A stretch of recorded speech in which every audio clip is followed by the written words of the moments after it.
We'll start now. In today's class, what we are going to study is basically strategy for ethics paper. As I announced earlier also, because this strategy, particularly for GS4 ethics paper, will be quite helpful to those students who are preparing for next year's, that is 2026 mains exam. In this session, what we will be doing is, first we will try to understand the strategy of dealing with various syllabus topics, which books we need to read, and also how we need to prepare. In that process, we will be also analyzing the PYQs. In detail, we will be trying to discuss how uh, best to answer the case studies, because that is very, very important. And as you know, the case studies part of the ethics paper is quite scoring also.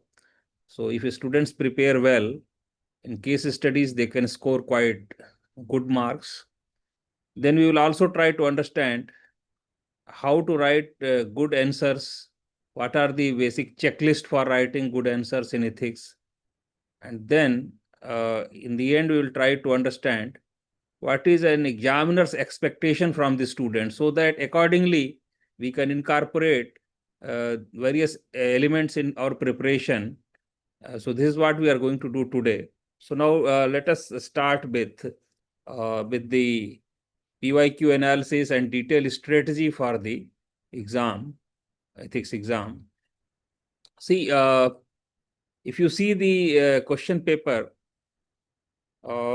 it has been consistently same.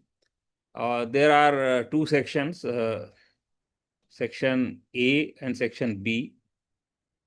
Section A contains theoretical questions, and usually 13 questions are there, each 10 marks, and you have to write in about 150 words. In case studies, there are 6 questions. These 13 questions I am telling different parts included, because actually there are 7 questions, but A, B, C or A, B, if you count, it will be 13. In section B, there will be 6 case studies. So here we can say 6 questions. And this total paper, as you know, is 250 marks, 120 for case studies, 130 for theoretical questions. Now this 120 is quite scoring if student understands the case studies well and tries to answer.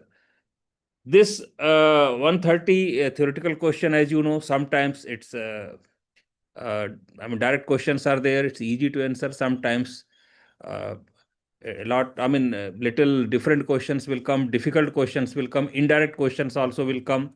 For example, this 2025 exam paper, if you see, many such questions were there. So, this also we can, say that it's not that bad, but this case studies are better for scoring better marks. However, theoretical questions also we need to prepare well. Now, topic-wise trends also I have analyzed from 2013 to 2000, roughly about 12 years, 13 years paper I have gone through. So, if you see, there are different, there are 8 topics, 8th is case study, otherwise there are 7 topics in the ethics paper. Now, ethics and human interface, consistently it has featured with 1 to 4 questions annually. So sometimes 2 questions, sometimes 3, sometimes 4 also. Similarly, attitude and emotional intelligence. This topic is not continuous, but yes, maybe there may be gap of 1 year, but then continuously it will appear. So it appears intermittently, but it's quite important, because emotional intelligence and attitude also is directly applicable to case studies also. Now, moral thinkers and philosophers, both Indian and Western, it has been regularly, you can see the questions, particularly 2 to 3 questions per year will be there. This year also it was the same, and previous years also is same. Similarly, public civil service values and ethics in public administration, probity, etc. Now, frequently questions are asked, reflecting their significance in governance, because these questions also are in a way directly related with case studies, because what are the values of civil servants, what are the values in public administration or ethics in public administration. This is very important if you want to answer case studies properly. Now, case studies predominantly focus dilemmas in public administration, governance, and ethical decision making. And in fact, if you see last 2-3 years paper, they are also related with current affairs. So the incidents happening in the country, in different administrative fields, in different states, they also inspire case studies. So that also we should keep in mind. Now, evolving trends. I mean, what is the trend? Basically, if you see last few years papers, gradually where it is going through. So first is shift towards application. So an increasing emphasis on applying ethical concepts to practical situations. So this can be, I mean, seen. This is visible. Second, as I already told, integration with current affairs. So whatever in current affairs ethical issues are there, uh, the case studies or even one or two questions also. For example, this year's also digital uh, uh, India question, or in fact uh, other questions also, if you see in case studies, they are quite inspired by current affairs. Then another trend is complexity in case studies. It is increasing. If you see this year's question paper, case studies have become more intricate, demanding, even complex analysis and balanced solutions. Uh, Basically, personal versus professional or ethical issues are there. So, what I want to say, case studies, uh, the whole paper, question paper, uh, is uh, is quite. It has become complex from previous years, if you see. Now, what should be strategy in this scenario? First is understand the syllabus thoroughly, break down the syllabus into micro topics, create a checklist, track your preparation, focus on understanding the sense of each topic rather than rote learning. Now, uh, syllabus, along with syllabus, analysis of syllabus, PYQs are also very important. So that also one has to analyze. In fact, I have already discussed this, but then you can also see what is the trend and how questions are being asked. Then conceptual clarity is again very important. So some standard books are there. I will also recommend today some books that also is important. So conceptual clarity for ethics. The students who are already aware of philosophy or they are appearing with philosophy, they already know about ethics a lot. But other new students or most of the students, they have to build conceptual clarity. Then incorporate philosophical perspective, particularly with respect to relevant Indian philosophers and Western moral thinkers. There are two branches, if you see, in the syllabus also it has been mentioned that Indian uh, philosophers as well as Indian moral thinkers, Indian moral theories, and Western moral thinkers. We will try to briefly discuss today also while we discuss detailed strategy for case study. Then uh, stay updated with current ethical issues, as I already told, because most of the case studies or a few questions are also inspired by uh, current affairs. So you have to, and anyway you have to read, because for other GS papers and essay paper you have to read. So this is also very relevant. So whenever you read any current affairs issue, please see what ethical dimension is there, so that you can try to, if similar question or if inspired question comes, you can try to answer that. Then one thing, Michael Sandel's justice lectures also, if you have time you can see, but otherwise books etc itself may be sufficient. So this additional recommendation. Now, writing practice is very, very important. So theoretical questions start with clear definition, So, I mean, in writing practice, as you know, I mean, there has to be two strategies. One for theoretical questions and other for case studies. So theoretical questions, some components have to be there. For case studies, certain other components have to be there. So for theoretical questions, you have to start with clear definition or clear beginning or exposition. You have to include real life examples, because many officers have done good work or are doing. So some may be of previous, maybe in last 30, 40, 50 years, or some may be currently also doing. So real life examples. But in real life examples, I do recommend to the candidates, don't include those names which are controversial, because sometimes you will risk getting poor marks because of that. So you have to prepare basically a list of real life examples which are non-controversial and really good examples. So you have to include and in your answers. Maintain logical flow with introduction, body, and conclusion, because for any answer, these three are important constituents. Now, since all theoretical questions are 150 words questions only, introduction and conclusion have to be very, very brief. I mean, it cannot be more than one sentence or one and a half sentence or like that. So, because you cannot waste more number of words for introduction. Sometimes it may not be required also. So that also you have to be very, very clear. Now, in case studies, detailed strategy we will be seeing today again, but just here briefly I am mentioning here. So, if for case studies, you have to identify in any case study stakeholders and ethical dilemmas involved. Usually, this is asked in questions also, but even if it is not asked, you have to identify, because then only you can answer the case studies properly. Then evaluate each option with pros and cons. This is again very, very important. Then recommend a balanced course of action with justification. So usually whatever has been listed in most of the case studies, this is the thing which is asked also. But if it is not asked, then also you have to basically analyze in this manner only. And then practice regularly, solve PYQs to familiarize yourself with question patterns. Participate in test series. You have to participate in some good test series. So that also is very, very important, because that will give you a good practice also. Now, recommended books. These are Lexicon of Ethics and Integrity and Aptitude by Neeraj Kumar. Book is one book. Then G. Subbarao and P. N. Rai Chaudhary. Similarly, Santosh Ajmera, Nanda Kishore Reddy.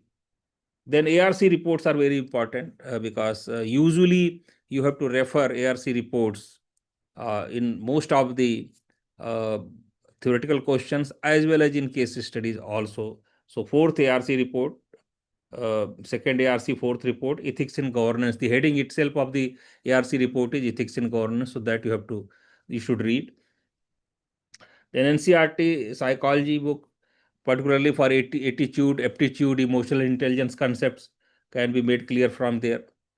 Then these sources, which otherwise also you will be studying, because for GS other papers, for example, Yojana, Kurukshetra, newspapers also. So this also you have to keep in mind whenever you are reading, that what are the ethical dimensions of the various articles or various news items which has been mentioned there. So by integrating these strategies, you can do much better. Now, what I will do is I will go to case study thing, because we have to focus more on case studies, just because these are very, very scoring, and if you have a proper strategy, definitely you are going to do better and you are going to score much better, because usually case studies you can score above 60% marks also if you write well and if you understand well. Now, so therefore, today I am discussing what should be the strategy for UPSC GS case studies. See, first is, I have already discussed in brief, identify the stakeholders. Now, who can be the stakeholders? Stakeholders can be individuals, can be groups, can be institutions, and even future generations also, because whenever environmental questions are involved, so there future generations become stakeholders. So all stakeholders need to be identified properly. And also you have to, there can be direct stakeholders, indirect stakeholders also. So you have to distinguish between them also. So this is important, because first, once you analyze that, and then you can anyway further proceed that which stakeholder is being affected more. So accordingly, decision can be taken. Then describe the core ethical issues. What are the core ethical issues involved or dilemma involved in this case study? Clearly outline the ethical dilemmas involved. Identify value conflicts. What can be the conflict? Some examples. For example, honesty versus compassion, loyalty versus public interest, personal interest versus public interest, short term gain versus long term gain. So all these issues, development versus environment. So all these dilemmas can be there in the case study. So you have to frame the issue using ethical vocabulary, because you have to definitely use the ethical terminology. So accordingly, you have to prepare also. Then enumerate possible courses of action. So what are various options available before that officer or before that civil servant with whom that case is mentioned. So lay out all viable alternatives, including unconventional or creative options. But one thing you should see, that your options cannot be illegal options, because you cannot work against law, because this is first and basic requirement, that all your options have to be legal options. You cannot suggest some illegal option. So ensure all options are legal and realistic in administrative governance context. Then next step will be evaluate each option using ethical principles. Various ethical principles you have to use and weigh pros and cons of the options which you are suggesting. For example, I mean, there are numerous ethical principles which I will be discussing in this class only, and maybe subsequent slides will show that. Because see, unless you know the ethical principles and you apply them properly, you will not be able to evaluate the options properly. So now, for example, in fact, I'm coming to that maybe after 2 minutes. But before that, let me go. After evaluating, you have to recommend the most ethical and justifiable course of action. And you have to justify that based on the moral reasoning, stakeholder welfare, and long-term consequence. And then you have to conclude with a constitutional grounding and philosophical reasoning. So, for example, I mean, constitutional morality is one of the important ethical principles which I will be discussing. So, constitutional morality and also various other philosophical and moral reasonings, you have to conclude your answer. Now, I'm coming to the more important thing. What are the various ethical tools and theoretical frameworks for case analysis? So, this is very important because there are about 27, 28 various ethical theories which are quite important. Now, first is Kidder's ethical dilemma paradigm. Now, what basically Kidder says, that most of the ethical dilemmas are not basically about right versus wrong, but it's basically right versus right. So the competing values are equally valid here. Now, for example, truth versus loyalty. So truth is also equally important, loyalty also may be equally important. So it's not that one is wrong, one is right. So this is basically ethical dilemma. Individual versus community, short term versus long term, justice versus mercy. So this is one principle to basically analyze the case study. Another is Potter box model. Now, what Potter box says, a systematic step-by-step framework he has suggested for ethical decision making. What he says, first you see what are the facts, then what are the values involved, what are the principles involved, what are the loyalties involved, and then help in structured decision making. So this is what Potterbox has suggested. Now, in today's class, I am going very brief in with these theories. In subsequent classes, I would definitely try to elaborate these ethical theories and models, because these are very useful and important also. Because once you understand that, you will be able to analyze the case studies quite properly, and you will be able to write the answers also using ethical terminology. Now, so earlier two were basically for the analysis of the or structure of the case studies. Now, these are the ethical tools which will evaluate various options of your case study. First is Gandhian talisman. This Gandhian principle is very, very important, and many times you have to refer it, and if you refer, you will definitely upgrade the answer also. What Gandhiji said: recall the face of the poorest and weakest person. Will your decision benefit them? A test for public welfare and compassion. This is Gandhi's idea. So, if your option is going to benefit the poorest of the poor or weakest of the weak, then your option is correct. So, this is one principle. Second is consequentialism or utilitarianism. Consequentialism is a broad principle. Utilitarianism is one sub principle, but this is main principle basically. And this was advocated by Mill and Bentham. So J.S. Mill and Bentham advocated that. Now, this principle basically assesses or evaluates the option on outcome basis which they produce. And the main evaluating principle is greatest good of greatest number. So this is what Mill and Bentham said, and this is utilitarianism. Then deontological ethics, that is duty-based ethics of Kant. Immanuel Kant is very, very important thinker from the Western philosophy. Now he says rightness of action lies in its adherence to duty or rules, regardless of outcomes. So he says that you have to adhere to your duty or rules, irrespective of what outcome comes, whether it may be good, whether it may be bad, whether it helps somebody or not help somebody. This is what Kant said. Now, Kant words act only on that maxim which you can will to become a universal law. This is what Kant said. Then next is virtue ethics of Aristotle. Now he says, or this ethics basically focuses on moral character and virtues like honesty, courage, and integrity. So this is from Aristotle. Then ethics of care from Carol Gilligan.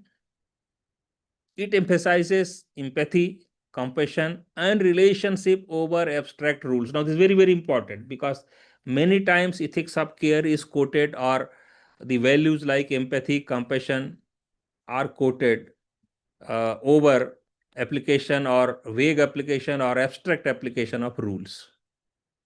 So this is especially relevant in gender sensitive or interpersonal dilemmas.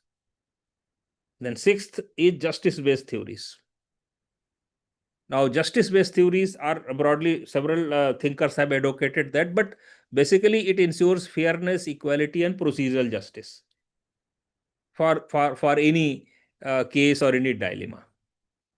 Now, in this, there are one main key thinker is John Rawls. Of course, he has given two principles: veil of ignorance and difference principle. But then there are other thinkers also related, which we'll be discussing and studying when I discuss this in detail in next classes. Now, then there are Indian ethical frameworks are there. For example, which has been advocated by Jainism, Buddhism, Bhagavad Gita, etc. So these Indian ethical frameworks are also quite important. And my suggestion to students is, or has been, whenever you quote some Western principle, and if some relevant Indian ethical framework is available, you do quote that also in your answer. So then only your answer will become balanced and it will upgrade also. So basically, Indian ethics, as you know, is duty centric or dharma based, right centric, self-discipline, non-violence, and inner virtue. For example, Jainism goes for non-violence, self-discipline, etc. And in fact, little more detail we will see what are the values. So now you see key ethical concepts from Indian philosophy. First is dharma, that is righteous duty or moral order. Then ahimsa, non-violence. It has been advocated by Gandhi also, but Gandhi's ahimsa is mostly based on Jainism. So non-violence in thought, word, and deed. This is what Jaina philosophy says. Then niskam karma. This is from Bhagavad Gita. Duty without desire or reward. But if you remember, this niskam karma also relates to Kant's deontology, because he also says has given duty-based ethics. So accordingly, I mean, you can relate also. Then aparigraha, non-attachment to possessions. Then karuna, that is compassion. Then satya, then swadharma. Now, from where it has come, briefly I have mentioned that also. For example, dharma, that is duty, niskam karma, comes from Bhagavad Gita. Ahimsa, satyagraha, comes from Mahatma Gandhi. Then Buddhist ethics, middle path, eightfold path, it comes from Buddhist ethics. Jaina ethics, aparigraha. Then anekantvad, that is pluralism, it comes from Jaina ethics. The next ethical theory is contractualism. Morality arises from mutual agreement or social contract. Now, this was advocated by Hobbes, Locke, and Scanlon. Then we have rights-based theory, emphasize individual rights and liberty as primary moral claims. So, if individual rights are being adversely affected, this theory opposes that option. And this was mainly advocated by Locke and Dworkin. Then we have pragmatic ethics. Morality evolves with society, practical problem solving over fixed doctrines. And John Dewey is the main exponent of this. Then another is moral relativism versus moral absolutism. This is another theory. Relativism says morality depends on culture or context. So whatever is morality in one culture may not be moral in other cultures. This is what it says. That is, it's relative to culture or context.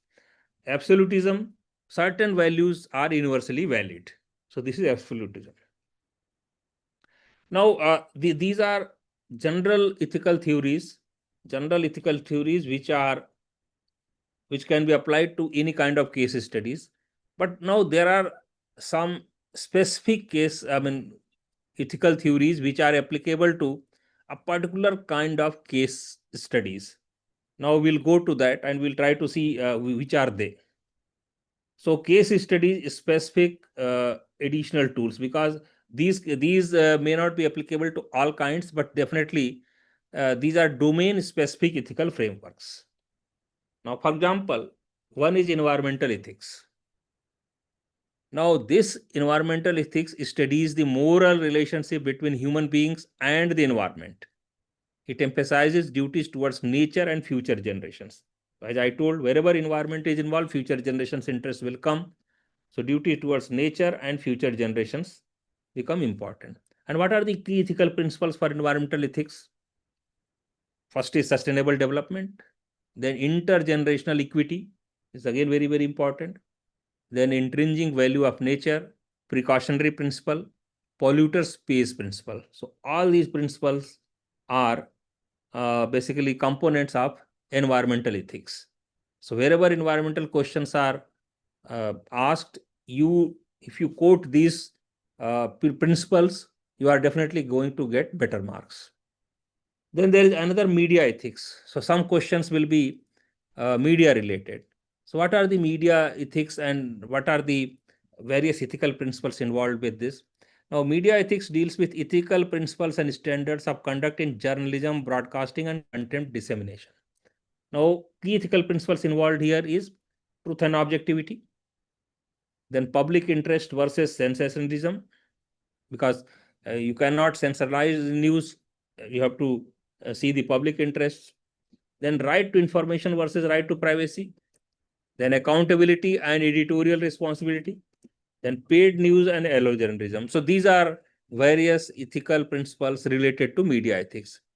Now, related field is social media ethics. Now, this is again very important. Nowadays, it's very important because social media questions are usually asked. This year also there was a question regarding social media, so very important. Social media ethics involves responsible and respectful behavior on online platforms, ensuring digital well-being and civility. Now, what are the key ethical principles involved here? Invasion of privacy, cyberbullying, trolling, and hate speech, disinformation and echo chamber, anonymity versus accountability. Then behavioral targeting, and which is also ethics of surveillance capitalism, advocated by Zuboff. Then another specified ethical theory is bioethics.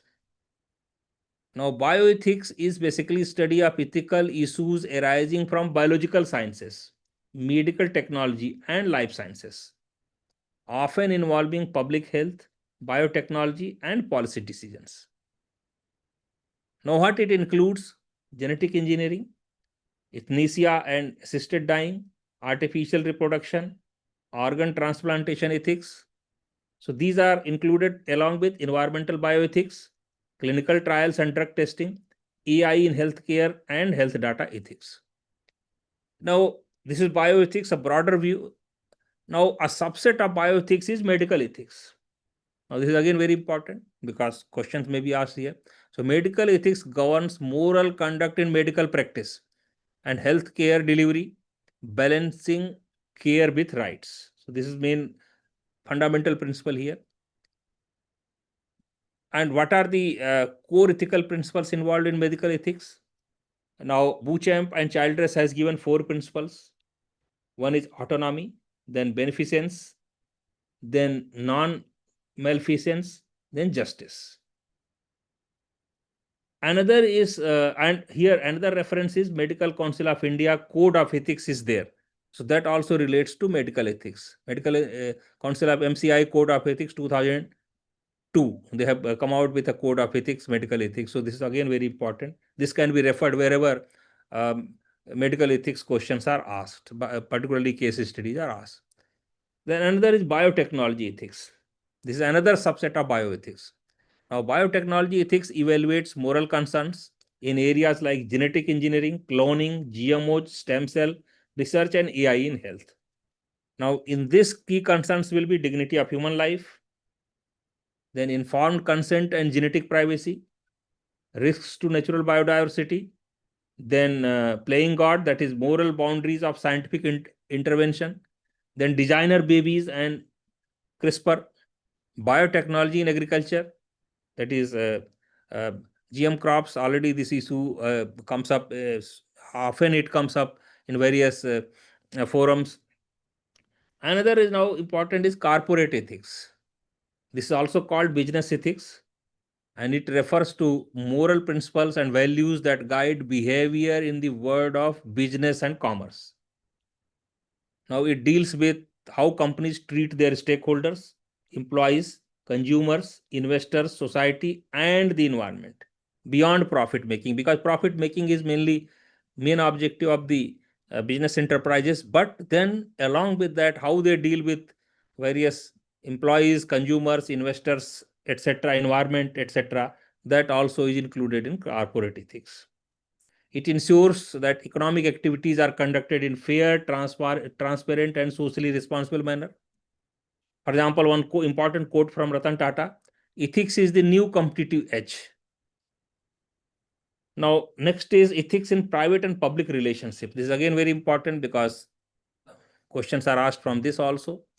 Ethics in relationship evaluates integrity, trust, and fairness in interactions across personal and professional spheres.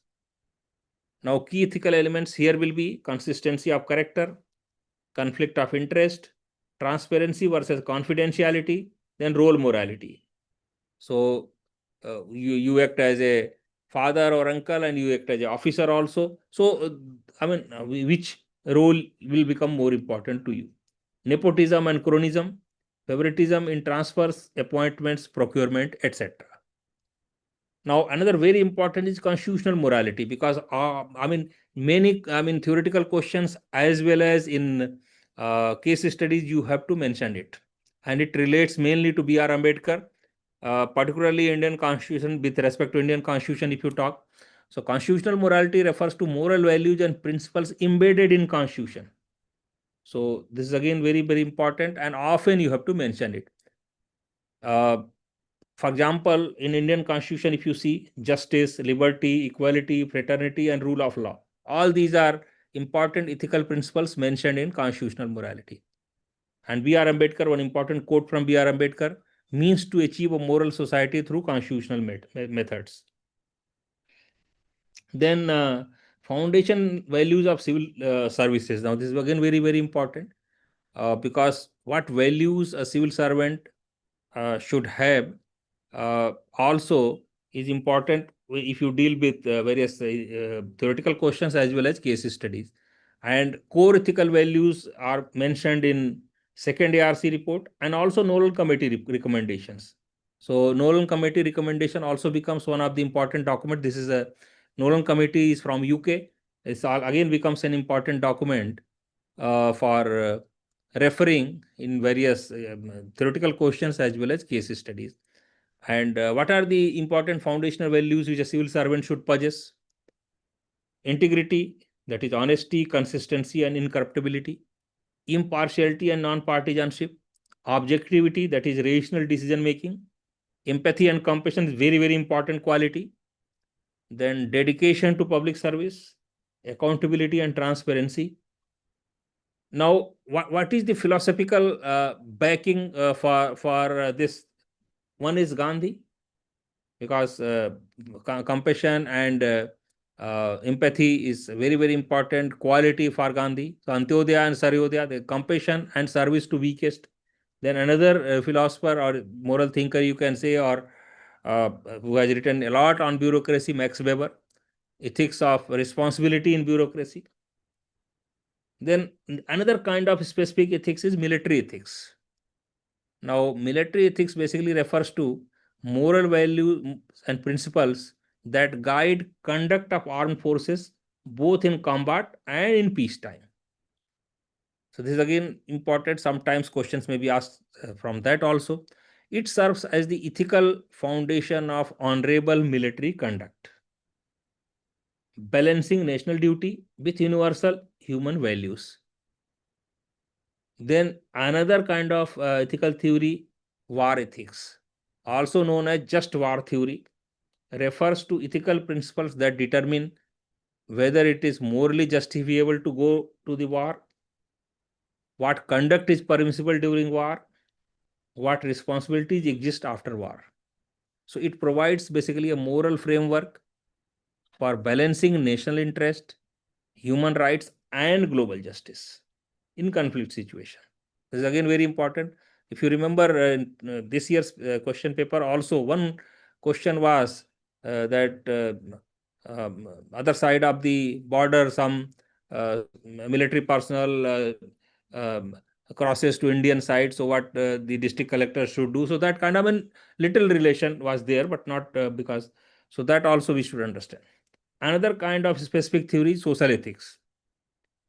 Social ethics refers to branch of ethics that deals with moral values and principles guiding human conduct within society. It evaluates how individuals and institutions should behave to ensure justice, harmony, equality, and collective well-being. Now, it is concerned with ethical responsibilities of individuals and communities in addressing social issues. Now, social issues can be poverty, discrimination, inequality, casteism, gender bias, injustice, etc. Another kind of ethical theory is ethics in international relations. Refers to application of moral principles and values such as justice, human rights, equity, and non-aggression to conduct of states, diplomats, and international institutions in global arena. So basically, these are, in brief, you can say some 27, 28 different ethical theories, which are very important. And you have to understand that you have to see which ethical theory applies in which case study or which ethical theory can be referred in which theoretical question, and accordingly mention that, refer that, take help of that ethical theory to justify your answer. So I think if you do that, the answer will be automatically upgraded. Now, in next classes, I will try to take up in detail these case studies and also try to take up some theoretical questions or case studies where these can be applied. Now we'll go to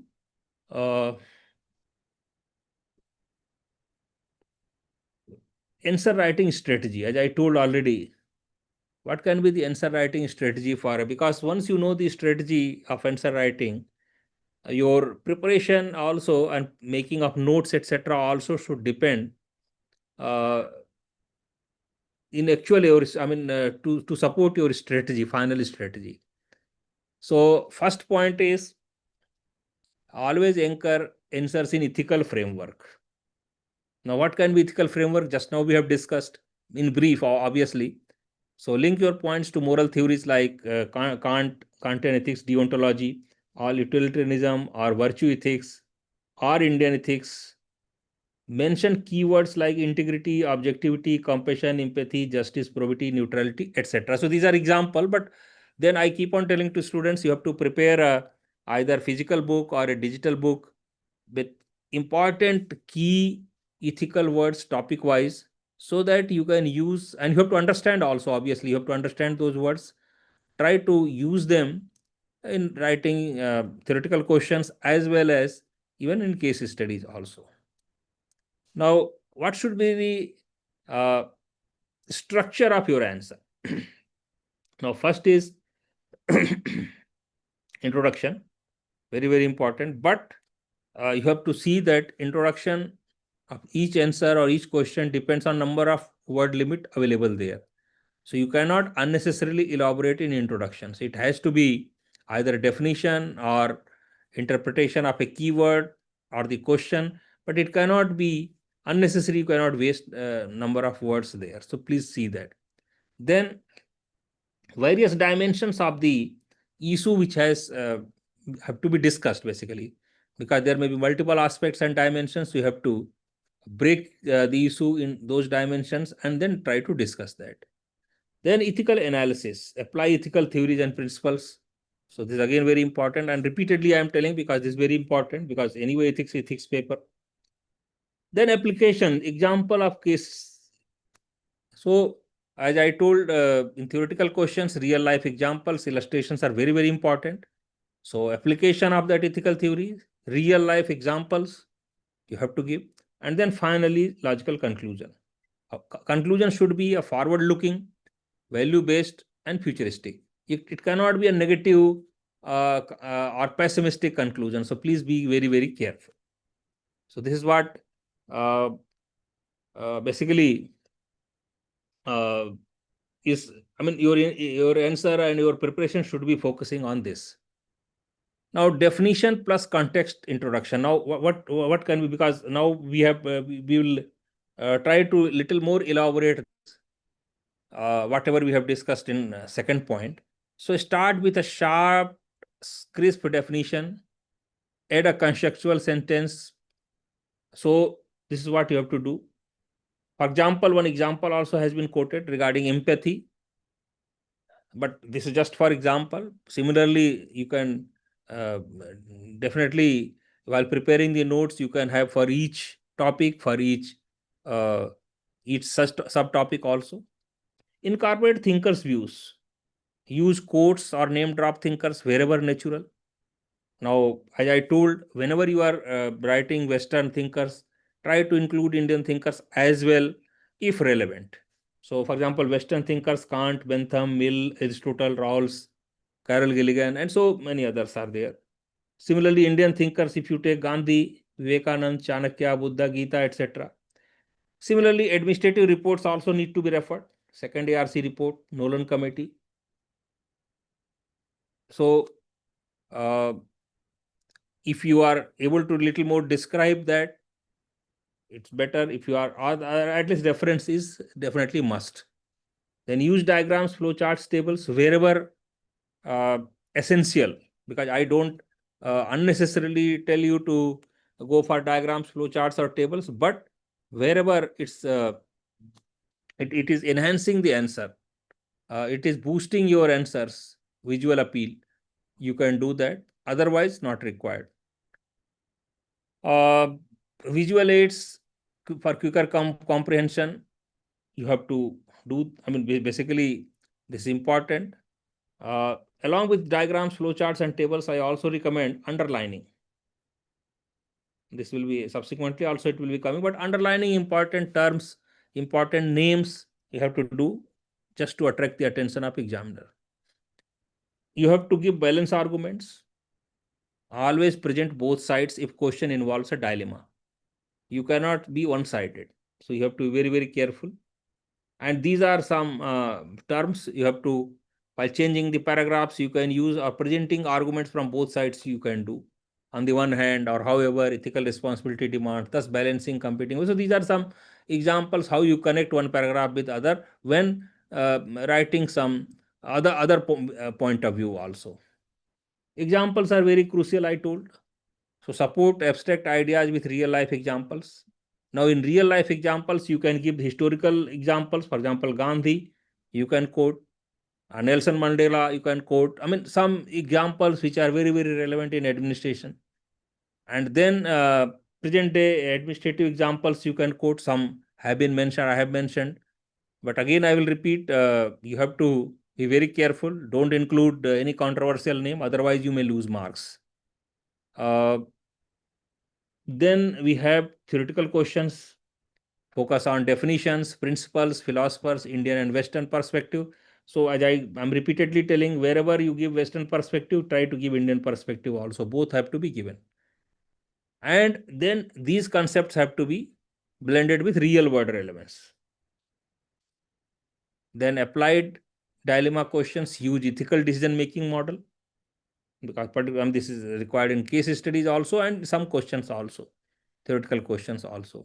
Recognize the ethical dilemma, identify stakeholders, apply moral theories, justify ethical option, suggest appropriate course of action. This anyway you have to do in case studies, but in some one or two theoretical questions also this may be needed to be done. Make your tone ethically sensitive. This is very important. Avoid over philosophy. This is not a philosophy paper. This is not going to be ethical paper. This is a practical application of ethics paper, you can say. So make your tone, but still you make your tone ethically sensitive. You cannot be total layman kind of. So for example, these are some examples given. So anyway, notes I will be putting in the groups, WhatsApp group and Telegram groups, you can see there. Now conclusion has to be ethically visionary, not predictably safe, and with optimism. As I told, futuristic, pragmatic, optimistic conclusion needs to be there. It should radiate hope, ethical governance, or constitutional values. It cannot be a negative conclusion. So you have to reinforce key values. It can end with an ethical quote, constitutional value, administrative value.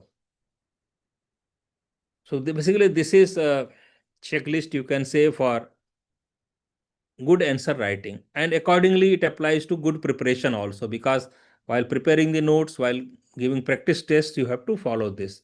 While studying also, while preparing also, you have to follow this.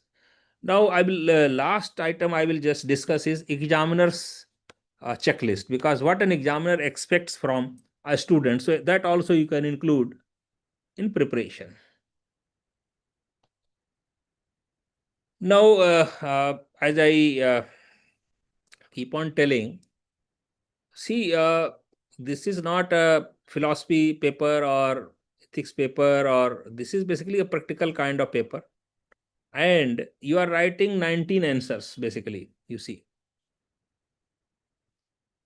So 19 answers are going to be evaluated by an examiner.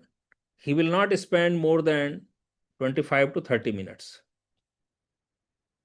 for one answer sheet, which means one answer is going to be evaluated in less than 2 minutes. So accordingly, you have to be very, very alert while presenting in the exam. And these are 4 important parameters for that. First thing, it should be visually clean and easy to scan by anybody, by examiner. Second, directed exactly at the question. Third, conceptually sharp in first 4-5 lines. Fourth, closed with confidence, reflective conclusion. So if these are there, perhaps you may get better marks, because in very, very small time, examiner is going to evaluate your answer sheet. Now I will try to describe these things in detail just to make you understand. See, I have given it the name of phase 1, phase 2, phase 3, phase 4. So phase 1, first look, that is visual clarity and format. Examiner will get not more than 5 seconds or maximum 10 seconds, and he will scan all these things. Is the handwriting neat and legible? Is the layout clean? Short paragraphs or bullet points or headings wherever appropriate? Is the answer length roughly within the range? Because 10% here and there, it's okay, but nowadays space itself is that limited, so anybody can easily guess whether the number of word limit has been complied or not. Then for case studies, are subheadings like dilemma, stakeholders, options, and conclusion clearly used? Are ethical keywords or phrases, for example, integrity, empathy, objectivity, are underlined and visible early and easily?